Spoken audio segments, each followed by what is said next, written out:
오늘 말씀 시작하는 부분에 전 참 재밌게 오늘 말씀을 시작했습니다. 1절, 2절 말씀을 읽으면서 참 재밌다라는 생각이 들었습니다. 혹시 여러분 발견하셨나요? 재밌는 부분? 네, 다시 한번 읽어보겠습니다. 1절, 2절. 요한복음 7장 1절, 2절 같이 읽어보겠습니다. 시작. 갈릴리에 다니시고 유대에서 다니려 아니하심은 유대인들이 죽이려 함이로라. 유대인의 명절인 초막절이 가까운지라. 도대체 목사님은 뭐가 재밌다고 하는 걸까? 목사님이 재밌다고 하니 그게 참 재밌다. 저는 우리가 같이 지난해 10월부터 요한복음 말씀 같이 나누고 있습니다. 우리가 갑자기 요한복음을 보는 것이 아니라 작년 10월부터 지금 6개월 넘게 계속 한 구절 한 구절 살펴보고 있습니다. 여러분 요한복음을 보시다 보면 뭔가 특징이 있습니다. 그 중에 한 가지가 뭐냐면 예수님이 활동하시는 것을 지역적으로 구분하고 있습니다. 갈릴리에서라고 이야기하고 유대에서라고 하는 표현들을 사용하고 있습니다. 갈릴리에서 예수님이 활동하실 때의 모습, 말씀하시는 내용들과 유대에서의 것들이 조금 다릅니다. 공간적으로 둘이 구분되어져 있습니다. 그리고 요한복음에서 중심을 두고 있는 예수님의 정체성을 구체적으로 드러내는 장소는 유대 지역입니다. 갈릴리에서 많은 사역들을 하시지만, 많은 이적들을 행하시지만, 많은 가르침 보여주고 계시지만, 예수가 하나님의 아들이라고 하는 것, 그리스도라고 하는 것, 그것을 드러내는 것은 유대라고 하는 지역입니다. 그런데 오늘 1절에 갈릴리와 유대 두 곳이 한꺼번에 등장하고 있습니다. 여기까지 별로 재미없으신 것 같고 2절에 보면 같이 한번 읽어보겠습니다. 시작. 유대인의 명절인 초막절에 가까운지라. 요한복음에선 절기에 대한 이야기들도, 시기에 대한 이야기들도 많이 이야기하고 있습니다. 근데 단순히 시간적으로 몇 월쯤 됐다, 언제쯤 됐다, 그런 것을 가르쳐주는 정보도 있지만 사실 예수님의 일생, 예수님의 공생의 3년 반이라고 이야기하는데 그 기준이 되어지는 것이 요한복음에 나와 있는 절기들을 보면서 그것을 따져가게 됩니다. 예수님이 처음 6월절에 이런 일을 하셨던 것, 처음 6월절에 예루살렘 성전을 뒤엎으신 사건, 그리고 두 번째 6월절에 어떤 일이 있었는지, 그 다음 6월절, 초막절. 요한복음은 구체적으로 예수님이 활동하셨던 시기들을, 그 절기를 들어서 설명하고 있습니다. 단순히 시기에 대한 부분뿐만 아니라 그 절기가 가지고 있는 신학적인 의미에 대한 이야기도 있습니다. 여러분 2달 전에 우리가 요한복음 6장 2달 동안 같이 나누면서 처음 나왔던 본문에 나왔던 것이 유대인의 명절인 6월절이 가까웠다라고 이야기합니다. 6월절이 가까웠기 때문에 그때는 산에 잔디들도 많이 있었고 풀이 많이 있었다라고 하는 표현이 등장하고 있습니다. 단순히 그것이 봄이라고 하는 것을 이야기하는 것이 아니라 단순히 그것이 계절적으로 어땠다, 시기적으로 어땠다를 이야기하는 것이 아니라 6월절이라고 하는 그 절기가 가지고 있는 신앙적인 의미, 신학적인 의미, 그것에 대한 이야기를 펼쳐가고 있습니다. 6월절은 하나님께서 이스라엘 백성들을 애굽에서 건져내신 것을 기념하는 것입니다. 죽음의 신이 넘어가게 되어졌던 것, 죽음이 넘어가게 되었던 것, 그것을 기억하면서 6월이 아니라 6월, 넘어간다는 뜻입니다. 패스오버라고 하는 뜻으로 죽음이 넘어가게 되었다, 구원받게 되었다, 생명을 얻게 되었다라고 하는 것, 하나님의 구원하심을 기억하는 것이 6월절인데 예수님께서 6월절에 오병이어 기적을 통해서 예수님 앞에 있었던 그 수많은 사람들 먹이셨던 그것을 통하여서 내가 바로 구원자라고 하는 것, 내가 바로 너희에게 생명을 주는 자라고 하는 것, 예수의 살과 피를 먹고 마시지 않고는 살 수 없다라고 하는 6월절이 과거에 하나님께서 그의 백성을 구해내셨던 그 절기일 뿐만 아니라 이제는 예수 그리스도로 말미암아서 우리가 6월절을 얻게 되어지는, 예수 그리스도 때문에 생명을 얻게 된다고 하는 그것을 보여주시는, 과거 유대의 절기를 예수님으로 대치하게 되어지는 그런 의미를 설명하고 있는 것이 바로 요한복음입니다. 그런 의미에서 2절에 유대의 명절인 초막절이 가까웠다라고 하는 것은 무언가 우리에게 암시를 주고 있는 것입니다. 그냥 시기적으로 말하는 것이 아니라 문장의 흐름적으로 보면 1절 다음에 3절이 있는 것이 별로 문제가 없습니다. 예수님이 갈릴리에 다니셨다. 유대에는 가지 않았다. 3절에 형제들이 예수님에게 이야기했다. 전혀 흐름에 문제가 되지 않는데 굳이 2절에 있는 초막절 이야기를 집어넣은 것. 그것은 우리가 예상할 때 예수님께서 초막절에 관련해서 무언가를 하시겠구나 하는 이야기. 초막절이 가지고 있는 신앙적인 의미, 초막절이 가지고 있었던 신학적인 의미, 유대인들에게 초막절이 가르쳐주고 있었던 것, 그걸 예수님께서 바꾸시겠구나. 초막절이 새로운 의미가 되겠구나 하는 것들을 미리 예상할 수 있습니다. 다 예상하고 계셨죠? 여러분 표정 보니까 그 정도는 다 알고 있다. 그런 표정이신 것 같아요. 빨리 오늘 본문으로 들어가자라는 것 같습니다. 예수님께서 갈릴리에 다니셨다라고 이야기하는데 오늘 본문에 보면 그냥 그 후에 라고 되어 있습니다. 그 후에 갈릴리에서 다니시고, 갈릴리에서 무엇을 하셨나? 요한복음에는 그 후에 갈릴리에서 다니시고 굉장히 짧게 나타나 있는데, 공관복음에는 예수님께서 그 갈릴리에서 무엇을 하셨는지 자세하게 이야기하고 있습니다. 예수님이 5병이어 뿐만 아니라 7병이어 7개의 보리떡으로 4,000명을 먹이셨던 사건도 있었고, 많은 병자들 고치시기도 하시고, 중풍병자를 일으키시기도 하시고, 뿐만 아니라 예수님을 대적하고 있는 유대인들과 지도자들과 바리새인들과 서기관들과 논쟁하는 장면들도 등장하게 되어지고, 예수님의 제자들에 대해서 다양한 설교도 하시고 있습니다. 여러 가지 많은 일들이 그 가운데 벌어지게 되어집니다. 근데 요한복음은 그것을 그 후에라고 표현하고 있습니다. 그동안 벌어졌던 그 많은 일들은 어떻게 하라고?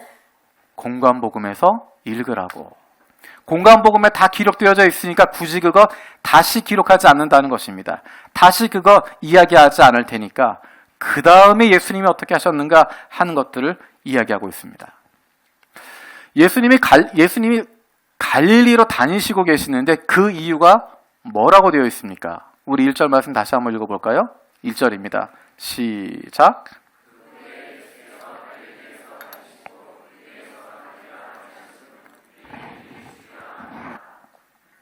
유대인들이 죽이려 하기 때문에 예수님이 갈릴리에 계셨다라고 이야기합니다. 당시의 종교 지도자들, 유대 종교 지도자들이 예수를 죽이기로 작정하고 있었기 때문에 예수님이 갈릴리에 계셨다. 유대로 내려가지 않으셨다. 여러분, 이 이야기를 들으면 어떤 마음이 드십니까? 예수님 죽으러 오신 거 아니에요? 십자가를 지겠다고 작정하신 거 아니었어요? 예수님이 하나님의 아들 아니에요? 예수님이 그리스도 아니세요? 예수님이 권능 있는 분 아니세요? 그런데 왜 유대인들이 그를 죽이려고 했는데 그것을 피해서 갈릴리에 계시냐고요. 죽이려고 하면 그래 죽여봐라 라고 생각하고 그렇게 말씀하시면서 유대로 달려가실 수 있을 텐데 왜 피하시냐고요. 하나님의 아들이 좀 비겁한 거 아니에요? 우리끼리 이야기하니까 여러분 마음속에 있는 이야기 한번 귀를 기울여 보세요. 여러분 마음속에 그런 생각 드신 적 없으신가요? 하나님의 아들이 좀 비겁하신 거 아니야? 그리스도가 좀 약한 거 아니야? 죽음을 불사하고 달려드셔야 되는 거 아니야? 십자가를 향해서 가셔야지. 죽이려고 하는 사람이 좀 있다고 그거 피하면 그게 폼이 안 살지. 가오가 안 잡히잖아. 이 비겁하신 거 아니야? 하나님의 아들쯤 되면 뭔가 화끈하게 달려가서 그래 죽일 테면 죽여봐라 딱 하면서 뒤집으셔야 될 텐데 아니 그냥 갈릴리에 다니신 것이 아니라 유대에 가지 않으신 이유가 유대인들이 그를 죽이려고 하기 때문에 가지 않았다. 굉장히 좀 비겁하다. 그런 생각 혹시 여러분 마음속에 들지 않으시나요? 여러분의 표정은 왜 저런 생각을 하실까? 우리 가운데 목사님이 가장 믿음이 적으신 것 같아. 저는 그런 생각이 들었습니다. 읽으면서 갑자기 그 생각이 드는 거예요. 갈릴리에 다니시는데 여기에서 하나님의 나라를 세우시기 위함이라 갈릴리에 중요한 사역이 있기 때문이라 그것이 아니라 갈릴리 다니신 이유가 뭐냐면 유대로 가지 않은 이유가 뭐냐면 거기에는 예수를 죽이려고 하는 사람이 있었기 때문이다라고 이야기합니다. 예수님이 너무 약하신 거 아닌가. 그래도 메시아인데 그리스도인데 그 기적 행하실 수 있는 분인데 왜 안 올라가실까? 가서 뭔가 좀 폼을 잡으시고 한번 뒤집으시면 좋겠는데 여러분 동의하시나요? 여러분뿐만이 아니라 예수님 주변에 있는 사람도 그렇게 생각했습니다. 우리 3절, 4절 읽어보겠습니다. 3절, 4절 읽겠습니다. 시작.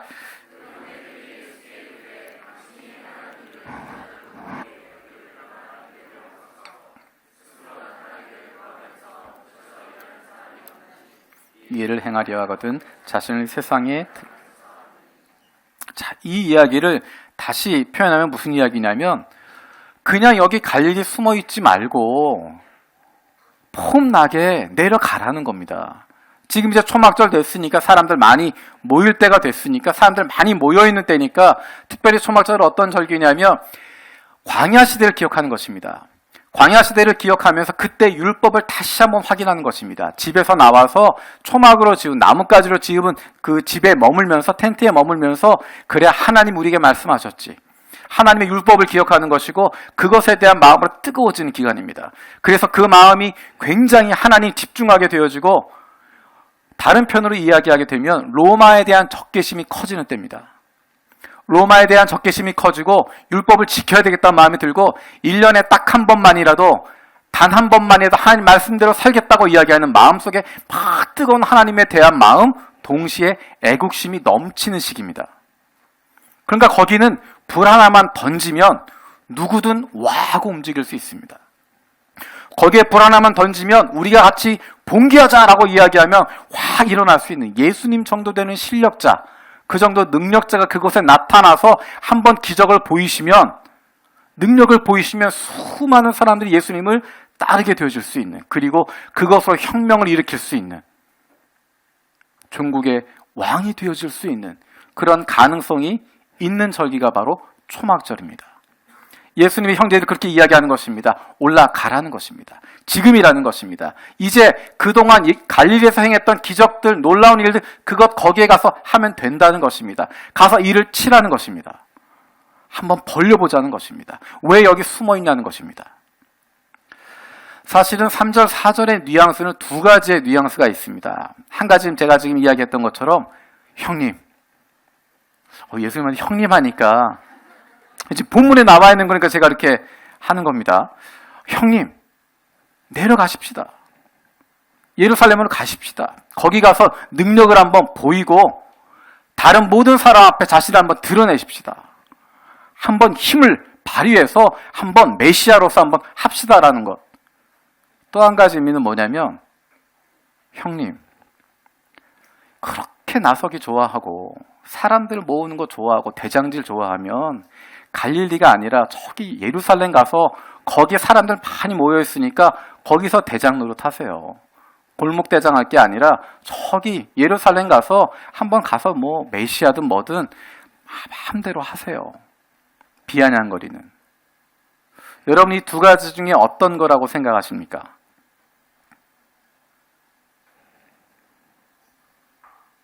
네, 여러분 생각하시는 것처럼 이 두 가지가 다 합쳐져 있습니다. 예수님의 형제들, 예수님이 행하고 있었던 것, 갈릴리에서 행하고 있던 것 그 형제들은 다 보고 들었습니다. 오병이어 베푸셨던 것, 병든 자 일으키시는 것, 놀라운 기적을 일으키시는 것 그들은 봤습니다. 아, 형이라 특별한가? 그것이 아니라 우리 형제들 가운데 있지만 우리 형제들 같이 자라났지만 함께 생활했지만 함께 먹고 살고 했었지만 이 형님은 뭔가 좀 다르다 보게 되는 것입니다. 눈속임이 아니라 사람들을 속이는 것이 아니라 정말 뭔가 능력이 있구나, 뭔가 특별한 부분이 있구나 라고 생각하는 것입니다. 처음에 그들은 귀신 들렸나 생각했습니다.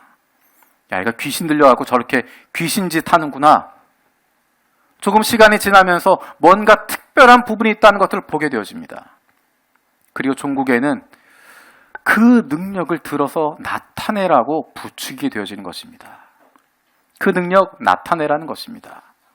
당신이 말하는 것처럼 한번 그리스도 되라는 것입니다. 왕 노릇하자는 것입니다. 메시아 되라는 것입니다. 요한복음 6장에서 많은 사람들이 오병이어 기적을 보면서 예수님을 왕으로 모시겠다고 이야기했던 것처럼 아마 그 자리에 어쩌면 예수님의 형제들도 있었을지 모르겠습니다. 속마음으로는 아니 그냥 남들이 다 예수님 왕으로 모시겠다고 하는데 그냥 따라가면 될 텐데 왜 바보같이 물러나지? 어쩌면 그 마음을 가지고 예수님에게 이야기하는 것 같습니다. 이제 초막절 가까웠으니까 예루살렘으로 갑시다. 가서 당신의 능력을 드러내고 그래서 메시아로 한번 등극을 하고 모든 사람 붙잡게 되어지고 영웅이 되어서 한번 힘을 발휘해 보자고. 예수님이 그 힘을 발휘하면 그 다음 어떻게 되죠? 이 메시아 예수 형님 나는 그분의 동생이라고. 이 메시아 이분의 우리가 동생들이라고. 우리가 이분을 모시고 살았다고. 지금까지 이분과 함께하면서 우리가 지내왔다고. 이제 예수 형님이 임금하시고 나는 오른편에, 얘는 왼편에. 우리 가문도 좀 살려주시고 우리에게 그런 능력도 보여주시고. 예수님의 제자들이 했던 것과 아마 똑같은 이야기일 것 같습니다. 예수님의 제자들, 예수님 드러나셔서 왕 되셔서 권력을 잡으시고 로마를 뒤집으시고 이스라엘을 회복시키셔서 그때 가면 저는 오른편에, 얘는 왼편에. 우리도 권력 좀 잡아보고 그렇게 능력도 나타내보고 사람들에게 인정받아보는 그런 거 할 수 있지 않겠습니까? 바로 지금이 그때인 것 같습니다. 이제 초막절이 되어서 사람들의 마음이 뜨거워지니까, 움직여지니까 거기에 가서 예수 당신이 했던 것처럼 조금만 불을 튀기면, 조금만 신앙의 불을 붙여주게 되어지면, 이것이 하나님의 길이다라고 선포하게 되어지면, 그리고 거기서 몇 가지 기적만 보이면 예루살렘에 모인 모든 사람들 다 예수 편 되어지고, 그래서 거기서 뒤집게 되어지고 드디어 이스라엘을 회복하게 되고 하나님의 나라가 선포하게 되어지고 우리는 왕 될 수 있다고 이야기하는, 우리가 보기에 바로 지금이라고, 우리가 보기에 이 방법이 맞는 방법이라고, 세상에 드러나게 되어지는, 세상에 자랑하게 되어지는, 세상에 인정받게 되어지는, 세상의 모든 군왕들을 그 발 앞에 무릎 꿇게 만들게 되어진 힘으로 정복할 수 있는 바로 그 방법이 우리가 할 수 있는 것이라고 예수의 형제들은 이야기하고 있는 것입니다. 하나님의 뜻과는 관계없이 내가 원하는 시기에, 내가 원하고 있는 그 방법으로 할 수 있다라고 생각하고 있습니다. 거기에 대해서 예수님 뭐라고 말씀하시는가? 우리 6절 말씀 같이 보겠습니다. 6절입니다. 시작. 예수께서 이르시되 내 때는 아직 이르지 아니하였더니와 너희 때는 늘 준비되어 있느니라. 8절 들겠습니다. 시작. 너희는 명절에 올라가라.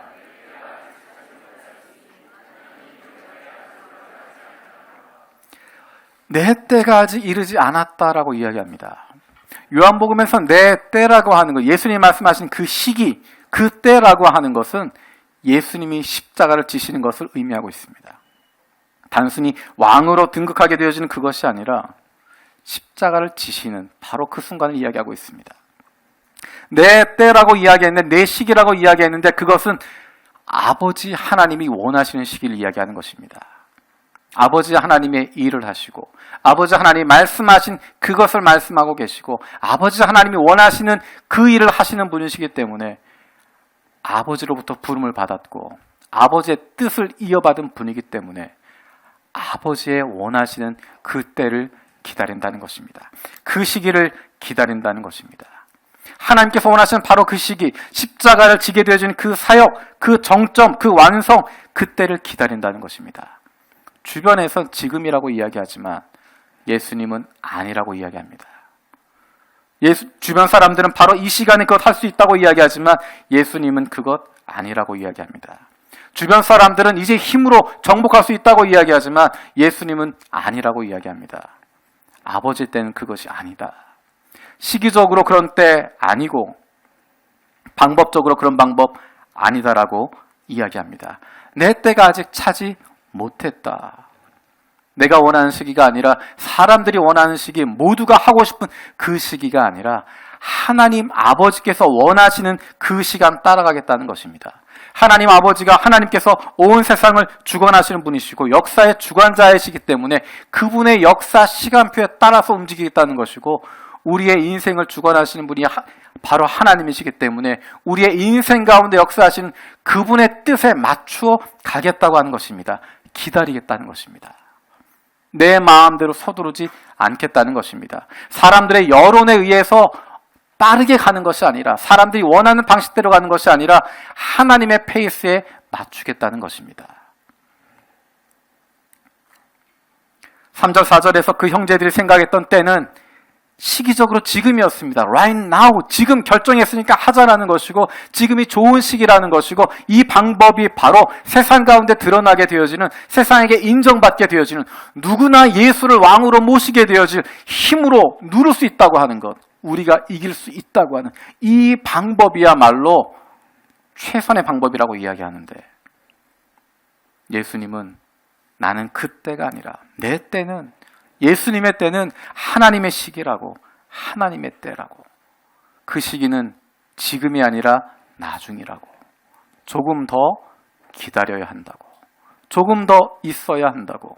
그 방법은 힘으로 누르는 것이 아니라, 힘으로, 제왕으로 이스라엘을 회복시키는 것이 아니라 십자가에 달려 죽으심으로, 자신의 모든 것을 내어주심으로 지역적인 팔레스타인 이스라엘뿐만 아니라 하나님의 모든 백성들을 살리시고 하나님의 나라를 회복시키시고 하나님의 나라를 확장시키게 되어지는, 모든 믿는 자들에게 구원을 주시는 그 하나님의 일을 하시겠다라고, 그래서 기다리신다고 이야기하는 것입니다.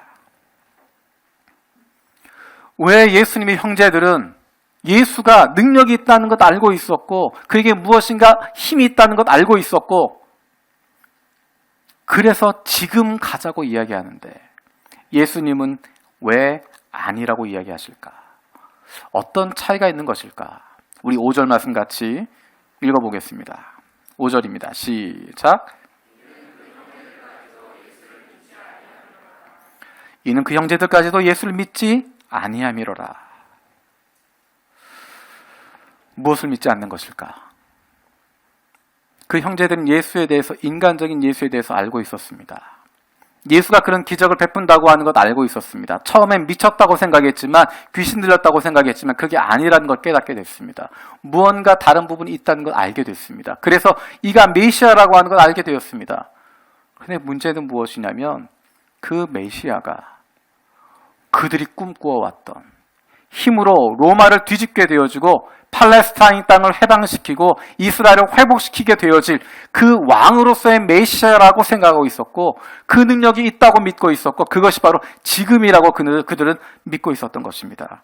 그들에게 있었던 것은 예수가 그리스도라고 하는 것, 하나님의 아들이라고 하는 것, 하나님이 원하시는 일을 행하시는 분이라고 하는 것, 그것에 대해서 믿지 않았다는 것입니다. 어쩌면 우리가 그런 사람들인지 모르겠습니다. 예수님 알고 있고 믿고 있고 그분에게 능력이 있다는 거 다 알고 있는데 내가 생각하는 방식으로 하나님께서 일하셔야 된다고 판단하는 것입니다.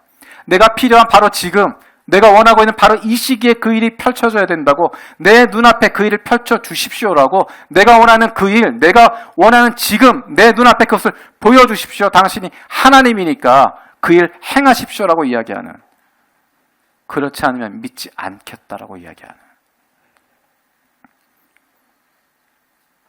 하나님이라면 그렇게 하셔야 되지 않겠습니까? 내가 원하는 방식으로, 내가 생각하는 방식으로 그렇게 일하셔야 되지 않겠나고 이야기하는 그 형제들의 모습이, 그 군중들의 모습이, 그 제자들의 모습이 바로 우리의 모습이 아니겠습니까? 요한은 것을 분명하게 이야기하고 있습니다. 예수의 형제들이 예수를 믿지 않았다. 예수가 메시아라고 하는 것 믿지 않았다는 것입니다. 예수에 대해 인간적으로는 신뢰하고 있었지만, 예수의 과다한 것은 알고 있었지만, 그분이 메시아라고 한다면 내 뜻대로 그분을 움직이는 것이 아니라 내가 그분의 뜻을 따라야 한다고 하는 것, 내가 원하는 시기에 움직이게 하는 것이 아니라 그분이 움직이는 시기를 기다려야 한다고 하는 것, 그분이 바로 지금이다라고 말할 때까지 멈추어 있어야 한다고 하는 것, 기다릴 수 있어야 한다고 하는 것, 참고 있어야 한다고 하는 것, 그것을 우리가 잊어버리고 있는지 모릅니다. 제가 영화를 좋아하는데 일본에 와서는 두 가지 이유로 영화를 보기가 참 어렵습니다. 첫 번째는 시간이 바쁘고 일이 많이 있고, 두 번째 더 큰 이유는 왜 이렇게 비싸요? 너무 비싸더라고요, 영화가. 비행기를 타고 오고 가는 동안에 다행히 영화를 볼 기회들이 좀 있습니다. 얼마 전에 봤던, 제가 보기에는 최신 영화, 남한산성이라고 하는 영화가 있었습니다. 여러분 보셨나요? 예전에 보셨던 표정인 것 같아요.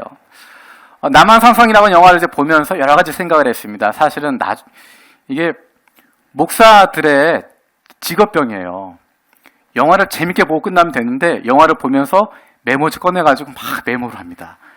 다음에 설교할 때 이거 써야 되겠다. 이런 이 표현 이거 너무너무 좋은 표현이다 써야 되겠다. 하나님 나라에 대해서 교회란 뭐냐 막 쓰는 메모를 합니다. 근데 이제 문제는 그걸 어디다 메모했는지를 제가 못 찾고 있습니다. 아직. 이제 조만간에 남한산성 이야기가 나오면 목사님이 메모를 찾았구나. 그 영화에 굉장히 눈에 띄는 장면이 있었습니다. 어떤 장면이냐면 중간 뒷부분에 가서 이제 그 군대가 싸우는 장면입니다. 총을 두고 탁 겨누고 있는데 굉장히 힘들게 전열을 가누어서 이제 청나라와 군대와 싸우려고 준비하고 있습니다. 여러분 전쟁에 와보면 꼭 그런 장면 나오잖아요. 한 줄로 군대 쫙 서가지고 총 탁 이렇게 겨누고 있는 장면 여러분 많이 보셨죠? 항상 그런 장면이 등장합니다. 그래서 앞에서 지도자가 대장이 꼭 이야기합니다. 내가 명령할 때까지 쏘지 마라. 내가 명령할 때까지 아무도 쏘면 안 된다. 기다려라 그럽니다. 그러면 꼭 기다리지 못할 상황들이 펼쳐집니다. 그럴 때 또 대장들이 이야기하거든요. 기다려라. 내가 명령할 때까지 참아라라고 이야기합니다. 그러면은 갑자기 별로 주인공 같지 않은 사람에게 포커스가 한번 모아집니다. 어떤 일이 일어나죠? 그 사람이 쏘는 거예요. 왜 쏠까요? 무서워서.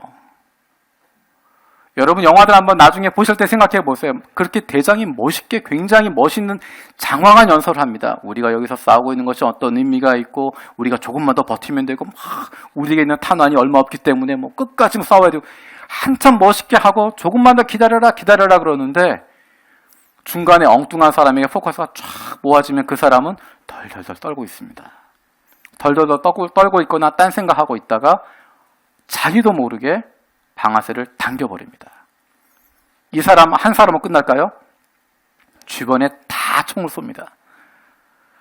앞에 지휘관이 생각할 때는 그 사정거리를 생각을 하고 한 번 쏜 다음에 뒤로 물러나고 그 다음 사람 오는 것들 다 나름대로 계산하고 시기를 생각하고 거리를 생각하고 규모를 생각하고 계획을 가진 상태에서 기다려라라고 이야기하는 것인데 그 자리에 앉아있는 사람은 당장이라도 나에게 달려들 것 같으니까 당장이라도 지금 내가 뭔가 하지 않으면 내가 죽을 것 같으니까 떨리는 마음에 두려운 마음 가운데 그 때를 기다리지 못하고 지휘관이 이야기했던 그 때를 참지 못하고 그냥 먼저 총을 당겨버리게 됩니다.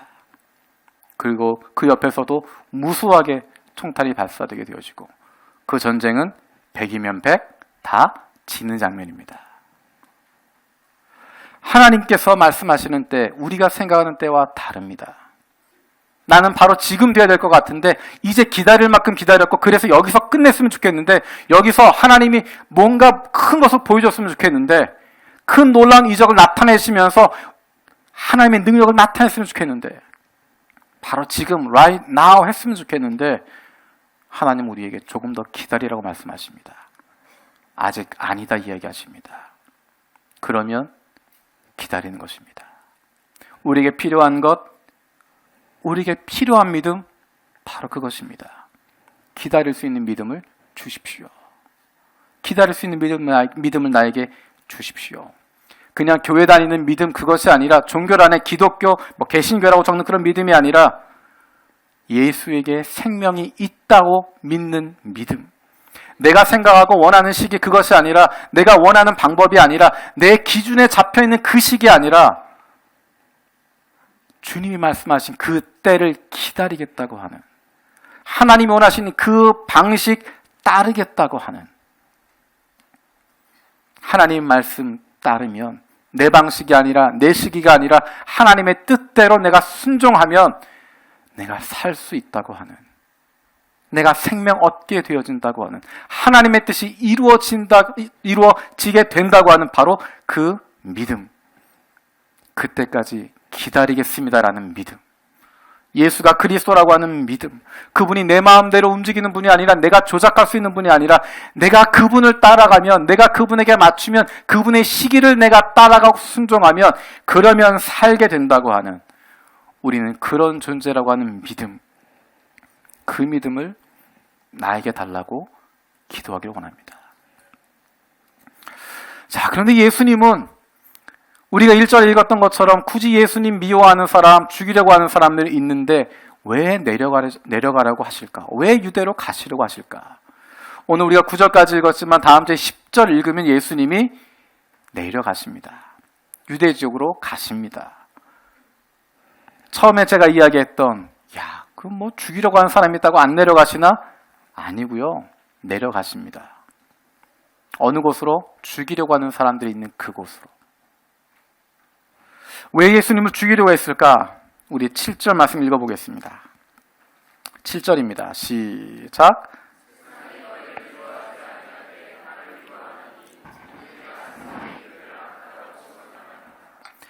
세상이 예수님을 미워했다고 이야기합니다. 그래서 1절에는 예수를 죽이려고 했다라고 이야기합니다. 우리가 지난번에 읽었던 요한복음 말씀들을 보면 사람들은 예수를 죽이려고 결정하게 되어집니다. 어느 시기냐면 예수님께서 지난 6월절에 베데스다 연못에서 38년 된 병자를 고치십니다. 고친 것으로 죽이느냐? 아닙니다.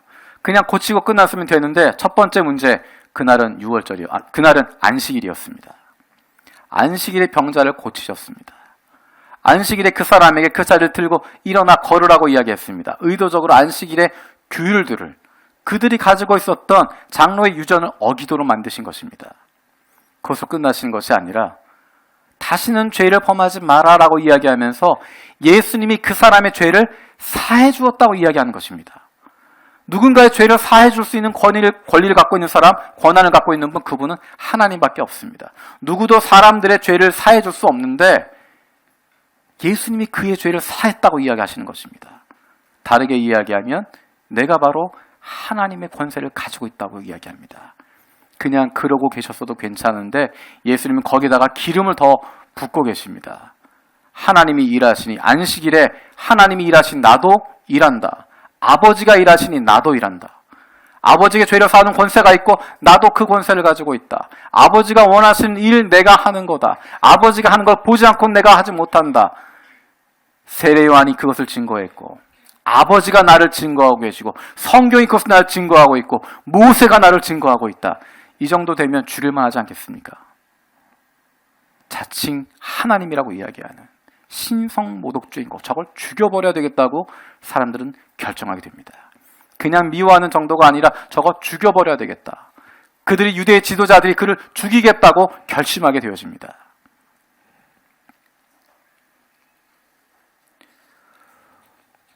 그리고 예수님께서 처음 예루살렘에 사셨던 것은 예루살렘 성전을 청결케 하시는 것이었습니다.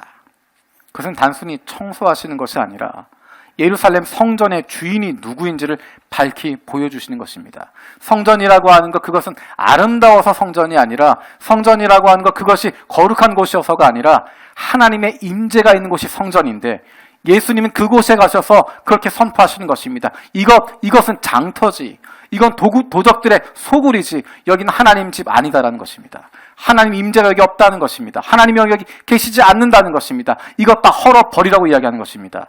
그 당시에 종교 지도자들에게 날선 비판을 하고 계시는 것입니다.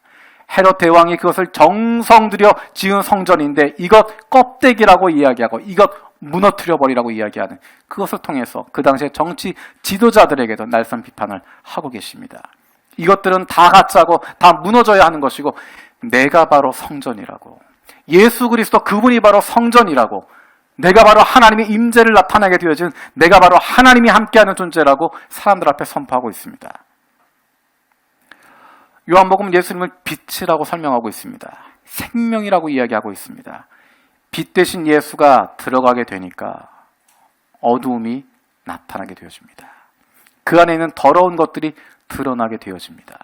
그 전까지 감추고 있었는데, 그 전까지 모른 척하고 있었는데, 그 전까지 괜찮다 이야기했고, 종교 지도자들도, 정치 지도자들도, 일반 국민들도 괜찮다고 생각하고 덮고 있었는데, 모른 척하고 있었는데, 빛 대신 예수님이 들어오시니까 그것들이 다 드러나게 되어지는 것입니다. 빛 대신 예수님이 나타나게 되어지니까 그 안에 있었던 어둠들이 다 사라지게 되어지는 것이고, 그 안에 있었던 더러운 것들, 악한 것들이 나타나게 되어지는 것입니다. 그래서 그들은 예수를 싫어하게 됩니다. 예수를 미워하게 됩니다. 나의 더러운 것, 나의 악한 것, 나의 죄된 것들이 나타나게 되기 때문에, 예수가 옆에 오면 내 양심이 찔리기 때문에, 예수가 나에게 다가오게 되어지면 내 마음 가운데 있었던 내가 죄인이라고 하는 걸 깨닫게 되기 때문에, 그래서 싫은 겁니다. 미워하는 것입니다. 죽여버리고 싶은 것입니다. 복음이 들어가는 곳마다 빛이 비추어집니다. 전 세계적으로 복음을 거부하고 있는 나라, 못 들어가게 하는 나라, 독재하는 나라들입니다. 전제 국가입니다. 인권이 없는 나라이고 무슬림 국가이고 사람이 존중받지 못하게 되어진 곳입니다. 생명이 없는 것들입니다. 북한 땅 복음 들어가는 거 가장 두려워합니다. 이제 최근에 중국도 완전히 복음에 대해서 문을 닫아버리고 들어오지 못하도록 그렇게 막아서고 있습니다. 왜 그럴까요? 복음이 들어가면 무너지기 때문입니다. 복음이 들어가면 빛이 비추어지기 때문입니다. 그 안에 어둠이 드러나게 되어지고 죄악이 드러나게 되어지고 사람들이 깨닫게 되어지고 사람들이 하나님을 닮아가게 되어지고 그 안에 우리가 하나님의 자녀라고 하는 것 깨닫게 되어지면서 이 사회가 달라져야 한다는 것 이야기하기 때문에 단순히 종교의 자유의 문제가 아니라 사회가 변화되어지고 사람들이 달라지기 때문에 가정들이 새로워지기 때문에 그래서 더 이상 기득권자들이 더 이상 독재하고 있는 사람들이 더 이상 그들이 자기들의 권리를 누릴 수 없기 때문에 그 나라 질서가 무너지기 때문에 종교의 자유 그것의 문제가 아니라 사회가 무너지는 죄를 그들에게 물으면서 복음을 전하지 못하게 하고 있습니다. 예수가 있는 곳에는 복음이 있는 곳에는 빛이 비추게 되어져 있고 그 주변에 악이 드러나게 되어 있고 그 사람들이 불편하게 되어져 있습니다. 예수와 함께 있는 것, 복음이 들어가 있는 것, 그것이 힘들고 어렵게 되어집니다. 저와 여러분이 있는 삶의 현장에서 어떻습니까? 우리가 살아가고 있는 그곳에서 주변에 있는 사람들이 우리 교회가 있는 이곳에서 주변에 있는 사람들이 어떻게 우리를 보고 있습니까? 교회 다니는 사람들 피곤해, 말 많아, 시끄러, 힘들어, 이기적이야, 뭐 하면 무슨 집회 있다고 가자 그래, 무슨 뭐 한다고 뭐 때문에 빠져야 된다 그래. 그래서 싫어하고 불편해합니까? 아니면 저 사람이랑 같이 있으면 난 정말 내가 도둑놈 같아. 저 사람이랑 같이 있으면 정말 나는 죄인인 것 같아. 저 사람 살아가는 모습을 보면 내가 참 나쁜 놈이라는 게 보여. 저 가정의 모습을 보면 우리 가정은 문제 있는 가정이라는 게 보여. 저 교회 다니는 사람들 보면 정말 우리 동네는 사랑이 없고 서로 챙겨주지 못하는 아무런 애정도 없는 곳이라고 하시는 것이 보여. 그런 이야기를 하면서 사람들이 미워하고 멀리하는가? 아니면 그 사람 뭐 교회 다닌다는데 멀리해야 돼. 나보다 더 심해. 저 사람이랑 같이 어울리면 밤새 힘들어. 저 가정 예수 믿는다 그러는데 저 가족이 믿는 예수 믿는 나는 안 믿어. 차라리 예수 안 믿고 평화로운 가정을 가지. 차라리 예수 안 믿고 착실하게 사는 게 낫지. 우리는 어떤 소리를 듣고 있습니까? 내가 있는 그곳에서 예수의 빛이 드러나기 때문에 예수의 빛이 나타나기 때문에 그들의 양심이 찔리게 되어지고 그들의 마음 가운데 사랑을 느끼게 되어지고 그들의 마음 가운데 울림이 있는 우리가 그런 삶을 살아가고 있습니까? 아니면 그저 아무런 차이도 없이 아무런 변화도 없이 그렇게 살아가고 있습니까? 놀라운 것은 예수님께서 그럼에도 불구하고 내가 나를 미워하는 그곳, 나를 죽이려고 하는 그곳에 가신다라는 것입니다. 우리 8절 한번 읽어볼까요? 8절입니다. 같이 읽겠습니다. 시작. 명절에 올라가라. 내 때가 아직 차지 못하였으니 나는 이 명절에 아직 올라가지 아니하노라. 이것은 두 가지 의미가 있습니다. 지금 내 때가 되지 않았기 때문에 안 올라간다. 그 내면에 숨겨진 의미가 뭐냐면 내 때가 되면 간다라는 것입니다. 내가 나를 미워하지만 나를 미워하고 있는 그 세상이지만 나를 죽이려고 하는 그 사람들이 거기에 있지만 내가 그들을 위해서 내 생명 내어주기 위해서 간다는 것입니다. 나를 미워하고 있지만 나를 멀리하고 있지만 나를 죽이려고 하고 있지만 실제로 예수님을 죽이게 되어지지만 예수님을 저주하게 되어지지만 내가 그것 다 안고 가겠다는 것입니다. 내가 그곳으로 간다는 것입니다. 사랑하러 가겠다는 것입니다. 예수님 그 각오를 다지고 있습니다. 우리가 다음 주에 예수님이 유대로 올라가시는, 예루살렘으로 가시는 장면이 이제 나타나기 시작합니다. 그리고 다시 갈릴리로 돌아오지 않습니다. 초막절 예수님이 예루살렘으로 올라가시고 6월절까지 그쪽에 머물고 계시면서 마지막 활동을 하시게 되어집니다. 그리고 십자가에 돌아가십니다. 죽으러 가시는 것입니다. 나를 미워하고 있는 그곳, 나를 죽이려고 하는 그곳, 그들을 품어주기 위해서, 그들을 사랑하기 위해서, 자신의 모든 것을 내어주시기 위해서 나는 십자가를 지기 위해 죽으러 올라갈 거다. 아무도 환영하지 않지만, 아무도 환호하지 않지만, 아무도 영웅처럼 떠받들지 않지만 나는 갈 거다. 왜? 하나님의 뜻을 이루기 위해서. 하나님의 뜻은 바로 그것입니다. 예수 그리스도로 말미암아서 모든 이들이 구원받게 되어지는 것. 하나님 우리에게 주신 뜻 바로 그것입니다. 저와 여러분을 통해서 이 세상을 사랑하는 것. 저와 여러분을 통해서 우리 주변에 있는 사람들이 예수님을 만나게 되어지는 것. 그들에게 생명이 나누어지게 되어지는 것. 나를 미워하고 나를 거부하고 나를 싫어하는 사람이라고 할지라도 내가 그들을 품어주고 사랑하고 안아줄 수 있는 것. 그로 말미암아 그들이 예수님의 사랑을 경험하게 되어지는 것. 그것이 저와 여러분들 이 세상 가운데 보내신 하나님의 뜻인 것입니다. 예수님처럼 미움받는 세상 속에서도 하나님 뜻대로, 우리를 향하신 주님 그 뜻대로 살아가길 원합니다. 결단하는 것입니다. 기도하는 것이고, 우리에게 능력이 부족하니 하나님 우리에게 능력을 더해 주십시오. 나에게 믿음이 부족하니 믿음을 더해 주십시오. 용기가 부족하니 용기를 더하여 주시옵소서. 그렇게 살게 해달라고, 우리가 하는 것 주님 뜻대로 살겠다고 결정하는 것이고, 이 세상 사람 날 몰라줘도 괜찮다라고 인정하는 것이고, 주님만 인정해 주시면 괜찮다, 주님만 함께 하시면 된다라고 믿고 나아가는 것입니다.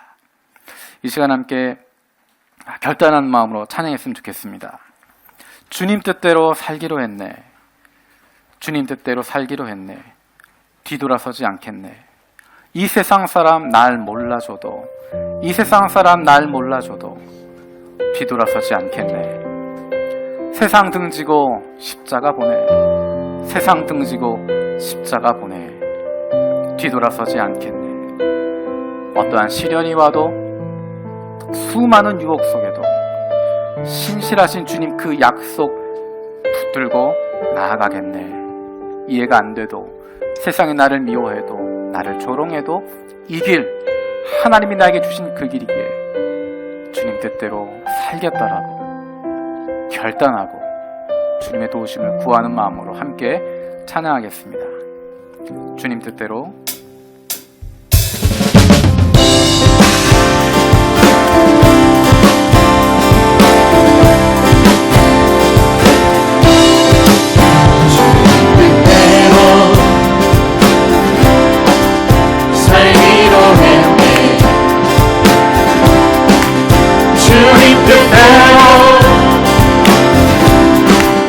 살기로 했네.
않으리.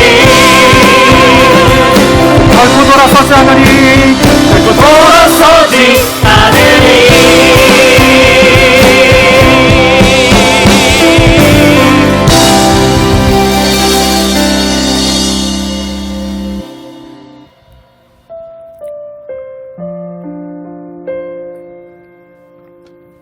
우리에게 기도하기 원합니다.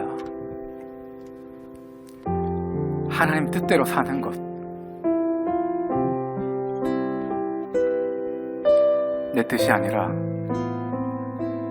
내가 원하는 right now가 아니라, 내가 원하는 이 방식, 내가 기도했던 바로 이것, 내가 꿈꾸고 있었던 이 모습, 그것이 아니라 주님 뜻대로 하나님 주시는 그 때를 간절한 마음으로 기다리면서 힘들지만, 어렵지만, 답답하지만 예수님이 아버지 때를 기다리고 머무셨던 것처럼 하나님, 우리도 하나님 아버지의 그 뜻을 바라며 하나님의 뜻대로 살아갈 수 있게 하여 주시옵소서. 세상이 조롱하여도, 세상이 미워해도, 세상이 죽이려고 해도, 세상이 이해하지 못해도 주님처럼 그 세상 사랑할 수 있는 사람들 되게 하여 주시고, 그 가족 품어주게 하시고, 나를 이해하지 못하고 나를 지지하지 않고 내 편을 서지 않고 있는 나를 미워하는 그 사람도 주님 뜻대로 품어줄 수 있도록, 예수님이 그들을 위해 십자가 지고 돌아가셨던 것처럼, 그 길 묵묵히 걸어가셨던 것처럼 우리도 그런 사람 되게 하여 주시옵소서. 신실하신 주님 믿는 믿음을 우리 가운데 주시옵소서. 그 믿음 가지고 살아가게 하여 주시옵소서. 우리 함께 기도하겠습니다. 살아계신 아버지 감사드립니다. 아버지 하나님, 고백했던 것처럼 주님 뜻대로 살아가게 하여 주시옵소서. 주님 뜻대로 살아가게 하여 주시옵소서. 주님 뜻대로 살아가게 하여 주시옵소서.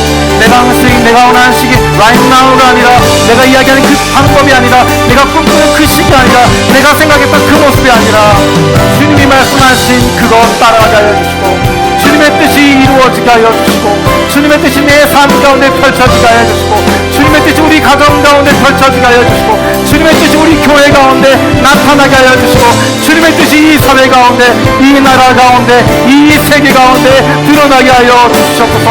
하나님, 우리가 기다리게 하여 주시옵소서. 신실하신 주님 믿고 나아가는 믿음이 있게 하여 주시고, 예수 그리스도 믿고 신뢰하는 믿음이 있게 하여 주시고, 주님께 내 모든 것 내어드릴 수 있는, 참고 기다릴 수 있는, 인내할 수 있는, 주님의 때를 바라볼 수 있는 저희들 되게 해주셔서 그 믿음 가지고 나아가는 것 같은 아버지 함께 하여 주시옵소서. 우리 한 사람 한 사람들이, 우리 가정이, 우리 교회가 그렇게 될 수 있도록 주님의 뜻 이어나갈 수 있도록 하나님 역사해 주시고 함께 하여 주시옵소서. 우리 가운데 함께 하여 주시옵소서. 주님의 바라보게 하여 주시고, 세상이 나를 미워하지만, 우리를 미워하지만, 가족이 나를 미워하지만, 그 사람이 나를 미워하지만, 내가 뜻대로 사랑할 수 있는 저희들이 다 있습니다.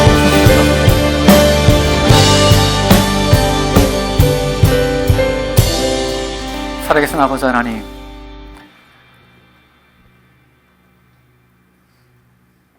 나의 뜻이 아니라 내가 원하는 시기, 내가 원하는 방법, 내가 꿈꾸던 그 모습, 내가 갖고 싶었던 그 모습, 내가 이루고 싶었던 그것이 아니라 하나님 아버지의 뜻대로 기다릴 수 있는, 주님의 뜻대로 살아갈 수 있는, 주님의 시기를 기다리며 주님의 일하심 기대하며 살아갈 수 있는, 예수님처럼 멈춰 설 수 있는, 그때를 기다릴 수 있는 저희 되게 하여 주시옵소서. 나의 뜻을 이루는 것이 아니라 주님의 뜻이 펼쳐지고 주님 뜻대로 살아가는 우리 한 사람 한 사람 되게 하여 주시고, 우리의 가정 되게 하시고, 우리 교회 되게 하여 주시옵소서. 세상이 나를 미워해도 그 안에서 예수 그리스도의 빛을 드러내게 하시고, 생명의 빛을 나타나게 하시고 그로 말미암아 나를 미워하는 세상, 죽이려고 했던 세상, 그것을 향해서 걸어가셨던 그 세상을 사랑하사 십자가 지고 돌아가시기 위해 걸어가셨던 그 주님의 발걸음처럼 우리도 나를 미워하는 그 세상을, 나를 멀리하는 그 가족들을, 나를 싫어하고 죽이려 하고 나를 거부하고 있는 그 사람들을 품어주고 사랑할 수 있는, 내 모든 것 다 내어주며 품을 수 있는 믿음의 사람들 될 수 있도록 하나님 역사하여 주시옵소서. 감사드리고 예수님의 이름으로 기도드립니다. 아멘.